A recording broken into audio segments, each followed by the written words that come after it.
Okay friends, we are into 23rd module of AI. In this particular module, we will be looking at some refinements that we can make, okay, to make our claim paying algorithms better. Okay, we have looked at Minimax algorithm in detail in the previous chapter and the previous module, and the alpha beta cutoffs applied to it and how it makes the algorithm more efficient. In this particular module, we are going to look at some refinements. For example, one refinement is to wait for a quiet period. The other one is just explore the node that we have chosen a little further. It's called secondary search, and there are a few other things that we are going to look at. We are going to look at an algorithm called SSS Star, State Space Search Star, which is basically a solution space search mimicking Minimax itself, but is proved to be little better than Minimax, and we'll have a little introduction of a search called B Star, which we mentioned in the previous module. The game playing domain is little different than other domains. We have already seen that it requires a minimum and maximum, and that's why it makes it more challenging. The other issue is the branching factor. So that again is an issue, and we would like to reduce branching factor, and because of that we introduced alpha and beta cutoffs. And also we also mentioned that the ordering is very important. If you are able to order your moves better, we'll be able to prune the search tree more and will get better advantage. Here, what we are going to do is, here we are going to wait for a stable state. That is first refinement. Wait for something called secondary search. So what does that mean? I'm exploring a tree. I find that this is a good move. Okay. Now I cannot explore, I don't have time to explore the entire game tree further, but I can at least explore that node to see whether my choice is right or wrong. Now this is important because there is something called horizon effect. It's quite possible that we are in the middle of peace exchange and we don't really know what's going to happen. So if I just stop at this point of time, I believe that I've done a great job. I've captured the queen of the opponent. But I don't really know that because of some mistake that I've made in the next move, my own queen also is captured. Once that happens, it almost evens out. The move look very promising, and now it will not if I proceed just one move further. Point is, it's always better to recheck that, and that is called secondary search. We'll look at that. Obviously, one more thing called book moves that we have already seen, and we are going to explore that once again, and we are going to use look at SSS Star and the B Star in this. What is waiting for stability? You have to learn when to stop. Remember that B Star case that I talked about. B Star, we are going to have little introduction at the end of it. For example, if you are looking at the states, it says -5, and then the next level it becomes 7, then it becomes -2. Will you stop here? You should not, because it's changing, and it is changing because in most probable cases of attack and revenge. So you're taking some steps, you are at advantage and it is temporary because the other person is going to play and he will be at advantage for some time. Then you play and you are at advantage. So the situation is not stable, and taking a decision right now is not all that good. So that's the reason why we should wait till the stable state. So that's the first refinement. So Minimax, the over function now will also have this thing there. The second one. So look at the figure 23.1. When I explore for the first case, I have B as -3 and C is 4. So A is -3 actually. And same way it goes further. So second case, B becomes 4, C becomes -2. Now they are very different. Now B was -3 becomes 4. C was 4 becomes -2. That's not very good. Now you shouldn't stop at this point of time. You again take that further. What you get, you can now see that C promises 7. And not only it promises 7, the best branch, the branch which returns 7, okay, it also looks quite similar, 4, 5, 6, 7, the moves are, all of them are good for me. So I have, it's kind of a stable state. Now I can quit. I can say that I'll play C. Okay, why? Because it seems very, very stable. Now that's what waiting for stability is. So that's the first refinement that we'll talk about. The second one, which I hinted about, look before the horizon.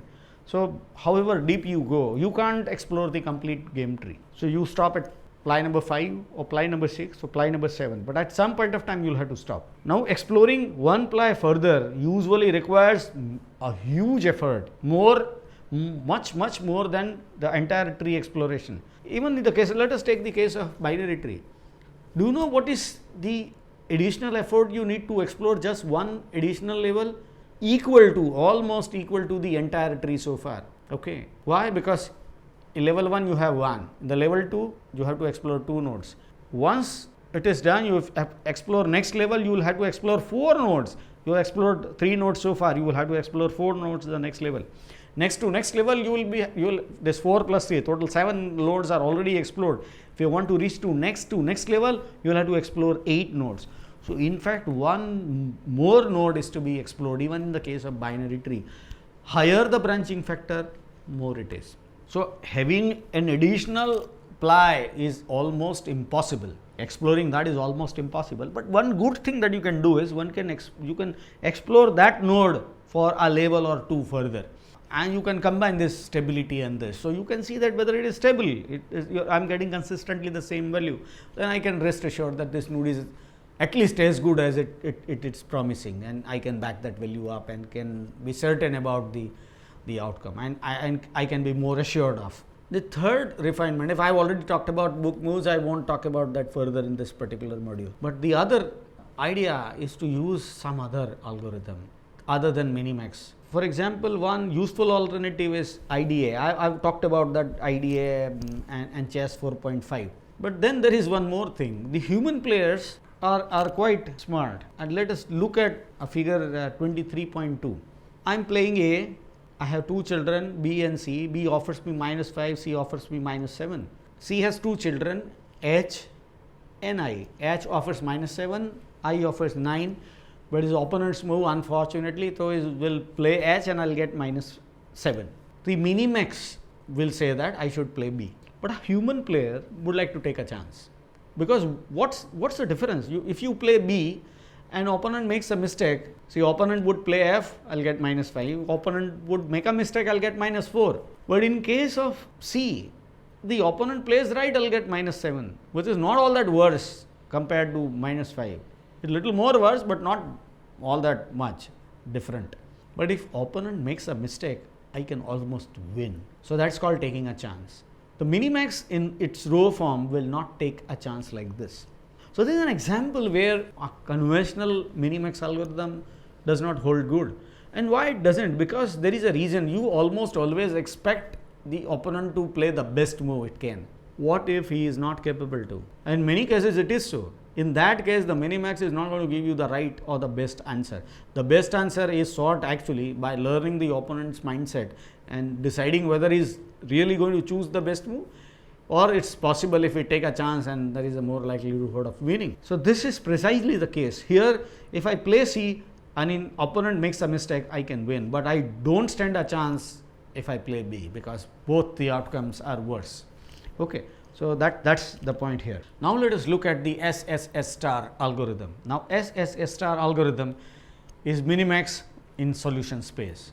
That means it looks at all solutions and compare them. How it works is little different, but it's basically the same thing. Same alpha beta cutoffs are also applied, works the same. It contains minimum and maximizing ply, but it doesn't flow like it does. Okay, minimax is more or less a depth first search kind of an algorithm. It tries this, then the other branch, then the other branch, and the other branch.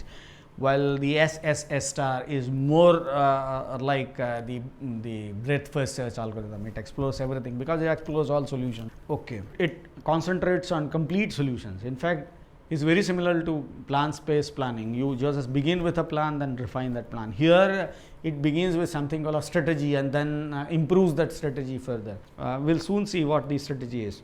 Okay, it's same as the solution space search. Only difference is that in this case, the solution space search has multiple plies, unlike the earlier case. And it is definitely better than minimax, but on the downside is that it requires more memory and processing time. Now, let us describe the process of SSS Star. What does it do? It starts with all estimation of all solutions and aborting the non-optimal solutions once it processes. What does it do? It actually conceptually, what does it do? It has all those solutions. So we have a start space and a start state and all solutions. As long as we explore like the previous case, it looks at everything together. Look at estimate of everything. Whatever seemed the best, it explores it further, and it changes that solution if it requires to be. But the best thing is that it begins from something which seems best. And because it does that, there are better chances of pruning more search items when it applies alpha beta pruning. As I said, every solution SS star is providing is called a strategy, and we'll choose the process SSS star does is to find the best strategy for us. Now look at figure 23.3. It describes one of our strategies. Now what you can see this, you won't really understand what is the strategy, and here also we have picked up a graph which is complete, a tree which is complete, but again a very small tree, because every node has only 2 children. Now this is a pretty small tree. In conventional case you have a huge tree, but again the restriction about screen prohibits us to use something better. But anyway, this is good enough for us to understand. Now if you see it carefully, you can see that from maximizing ply we have chosen one, for minimizing ply we have chosen all. For example, A to B we choose is maximizing. So instead of playing B or C, we only decide to play B. We won't decide. So that is our strategy, that we will play B. Then our strategy is that if the opponent plays D, I'll play I. If opponent play E, I'll play J. And if obviously then the opponent can play any move. This is our strategy. Opponent is allowed to play anything. Okay, so please understand that. My strategy is fixed. So in the beginning I'll play B. If the opponent plays E, I'll play J. So that is my strategy. So I have decided that strategy. I can have a different strategy. For example, the next slide talks about the other strategy. Look at this strategy. You may seem that is the same. No, it is not, because in this strategy, if the opponent plays E, instead of playing J, which was the earlier strategy, I decide that I'll play K. Now you can see that this strategy and the previous strategy, almost everything is the same except the E case. Okay. In case of E, there is a different decision. Otherwise, everything else is same. What does that mean? That means that multiple strategies have many things in common. In fact, if you can combine all strategies together. If you do that, we can have a figure like what we have in the next slide. So the one of the strategy is A to B, the other strategy is A to C. So I can play A, I can play B, or I can play C. So these are two strategies of mine. Next to next level, again I am going to make decision. So what do I do if I have to play E? One strategy is to play J, the other strategy is to play K. Our strategy is to play B. When we play B, the opponent is allowed to play any of the move, that is D or E. The opponent plays D, then we have a strategy to play I, and then again opponent is allowed to play any. When the opponent play E, we have an option, we have a strategy to play J. So the strategy is what we have, and the next slide talks about the another strategy. We have the other strategy where, and this strategy and the previous strategy is only one thing different. When the opponent plays E, in the earlier strategy we used to play J, and this strategy we are going to play K, and again the opponent is allowed to play anything. Now what's the point in doing all this? The point is that we can decide our strategy. Strategy 1, 2, 3, 4, whatever, as many as we can, and we'll like to figure out which strategy is better. In fact, for that, what we do is we'll start with the best possible strategy and then improve further. How exactly is done is shown in the next slide. In this slide, we start with all possible strategies together. So look at the maximizing move, we have both of them covered. The strategy 1 playing B, strategy 2 playing C. The next level we allow opponent to play. For this particular point of time, we don't really know what opponent is going to play. So we just assume that is going to play the rightmost move, and we are going to refine it further. Remember, this is a refinement search and solution space where we are going to change this. This is the first assumption. At maximizing ply, we again have two strategies. For example, E, one strategy is to play J, the other strategy is to play K. Again, we allow opponent to play only the right that thing. Okay. So this is what? This is one graph which talks about all strategies that are there, given some fixed value for the opponent strategy, which we are going to refine. So this is the beginning point of SSS star algorithm. Out of the strategies depicted on this thing screen, we are going to figure out which one is better. At this point of time, we have no one to choose, so we'll choose one. Okay, we'll explore C, which gets the value 8. When we get that value 8, okay, we have U, W, and C are explored. Static evolution function is applied, and what we get is 8, 6, and 5. Now C is the best, so we explore that further. C is 8. You can see that next one talks about that. So But then can I back that value 8 up? I cannot unless I find out what's the sibling's value. So I explore B. Okay, remember in the beginning we only allowed the opponent to explore C, and we have not done exploration of B. But before, because 8 is better, I'm passing it up now. So I get 9. Now that's good. So I send it up. Okay, because it's a minimizing ply, 8 and 9 we expect 8 to go up. So the n value is now 8. Now can I pass that up? I cannot, because I'll have to look at the right sibling to check. But I don't have the value at O. So for getting value at O, I'll have to explore E. So I explore E, I get 7. Okay. But then 7 is not possible to be passed up. I'll have to explore D. Again, our alpha cutoff is going to help us. How? Because we already are guaranteed to have 8. Remember, G is our that thing. If we play N, we get guaranteed to get 8. So if we play O, we get 7 or less, because it's the minimizing ply. What's the point in exploring it? There's no point. So D, though I said we should explore, but looking at the value of E, there's no point. So we will not be exploring it. So that is an alpha cutoff. So can I pass that value up? C, 8, can I pass up? I cannot pass that value up. Okay, I've got G as 8 unless I get what F offers to me. So for that I'll have to explore L and others. Okay, so I'll begin with that M. Okay, explore M, the second child of M, Z, which offers me 7. I can't pass this thing up unless I know what A offers, but I don't need to, because remember this is going to be a beta cutoff. I have 8 possible. Okay, C, there is an opponent going to play. He plays G, he will get 8, and if plays F, there is a possibility of getting 7 if opponent is not going to play that. Okay, it is not going to play M because it is 7. So you will only explore it if it is less than or equal to 7. But that we don't bother, because we already have an option at our place. We can play 8. So this is again an alpha cutoff. Okay, this is less than or equal to 7. So I explore the next branch because I want F to get the value, the backing up value. But I can't back up unless I get what L offers. So I start exploring L, but again I get 6, which again offers me a cutoff. Why? Because it is less than 7. So there is no point. M is better. If I am a player, I'll play M. I'll not play L because it offers me only 6 or less. M offers me 7 or less. So M is better. So there is no point exploring Y here. F offers me less than or equal to 7. So C will get 8.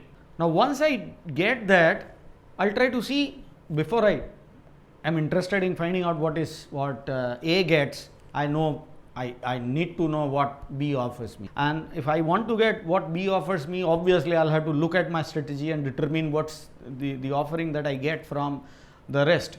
Okay, so I begin with W, with capital W, where I get 6. Now when I get 6, I get again the cutoff. Why? Because 6 is something which is less than 7. I have that 8, which I already have that alpha cutoff.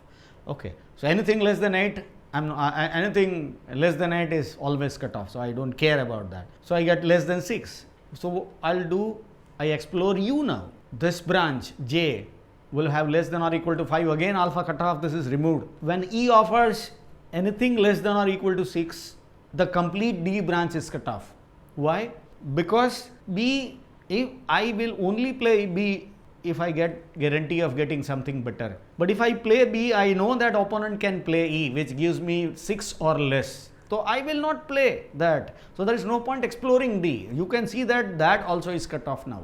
Now you can see that with this simple case, when I am doing this, I am exploring this, I have cut off many branches. Because why? Because I have chosen a better branch in the beginning. And you can see the saving. You can calculate number of nodes. Almost 50% nodes are cut off. So that's the advantage of doing this. Oh, you can see that this is beta cutoff. This is the huge beta cutoff that I have. It's happening at minimizing layer. An opponent is going to play, but opponent will never play. I'll not let the opponent play that, because I know that opponent can always play E, which is less than or equal to 6. I don't want to give him a chance to play because I have a better option available. So I won't let, there is no point in exploring D and the branch. So eventually what I get at A is 8, and so what I'm going to do is I'm going to play C in the next case. So that's how the decision is made in SSS Star algorithm. let me recap what we have started with. We have started with all possible strategies of maximizing layer and one typical path chosen for a minimizing ply, which we modified. So looking at all that, we have chosen a node which looks most promising, and then we start exploring it further. Okay, and when we want to back the values up, only when necessary we explore other nodes and compare that with the others. Because we have started with the best possible node, we have more chances of the cutting of other branches, and that's what you probably have seen. We have alpha cutoffs in almost every branch and also a beta cutoff in the last branch. So this heavy pruning is possible because of this strategy. Multiple strategies with common elements is explored by SSS Star. Okay, and some nodes are part of multiple strategies. We have, and the solutions, the strategies are called partial solutions. Okay, so they are explored. Alpha and beta cutoffs are applied like in the previous case. SSS Star is better in the sense that it picks up the most promising branch before others and higher chances of choosing the right order. So that's the power of SSS Star algorithm. That results into maximum pruning, and the improvement is dependent on, obviously, because it has to remember multiple strategies. Assume that it is 5 ply deep and the branching factor is 10, then it is 10 raised to 10 number of states it has to remember, and so on and so forth. So it has to remember a lot of things. It has to process more because it has to compare with many. So the processing time and storage time is really huge, but then it gets us the result much faster. Okay, so memory required is huge. Bookkeeping required is also more. The last topic of this particular module is B star algorithm. The B star algorithm is an extension to A star, which was designed by Hans Berliner, who was two things rolled into one. He was a computer scientist as well as a chess player. He was world champion rather, not only a player, he won championships one upon a time. So he knew definitely a lot about chess. So he built this program, and this program is very different than other programs. And I'm not going to discuss the algorithm here in more detail, but there are some characteristics which I would like to narrate. It has 3 dimensions, unlike other cases. The third dimension represents the goodness of that node, and that is something which is not heuristic, something different. Other difference that instead of representing an estimate, it represents a range instead of an estimate, and that range varies, and that the value in the range, so it's like a fuzzy value. Okay, so you don't really know the exact value, so we said it is between 5 to 10, so it's kind of a fuzzy representation. Then that's what he used, and it doesn't have predetermined length of the tree. He decides stopping exploration only when he feels right. Okay, and I've already talked about that waiting for the stable period. So this algorithm used to wait for that stable period to arrive, and then it stops. So B star is very different, as I said, than other algorithms. Not only that, it does a preliminary probe also to decide better moves. Once it probe that thing, it decides which move is better, and then use that move as a benchmark. Which is quite similar to SSS Star. So if you choose that move first, it's easier for you to prune other branches which are non-optimal. And not only that, it stops only when one alternative is clearly better than the other. It doesn't stop when the other, this thing is the one very, very important criteria it used to stop. Then one alternative is clearly having an edge over the others. It's a selective search, and it uses PMG. Okay, plausible move generator, like the SSS Star. With that, this module ends here. Let us recap what we have seen in this particular module. In this particular module, we have looked at some of the refinements, like waiting for a stable period is one, using book moves, use a secondary search to explore the search tree when at the boundary when we have stopped normally for a single ply or 2 ply dip, to make sure that the node is as promising as it seems at the point of time. And we have looked at SSS Star algorithm, which is minimax for a solution space. It looks at all solutions together and then decide which solution, refine solution based on the values which you back up, and finding out which one is better. Because it starts with the best possible value, more chances of pruning, and definitely it's able to solve problems in a more optimized manner. Okay, so that's the advantage of SSS star. Finally, we have looked at B star algorithm, which is far different than these algorithms, but then it was designed by a world champion as well as a computer scientist. It has some sense of uniqueness in it. With that, we conclude this module. Thank you.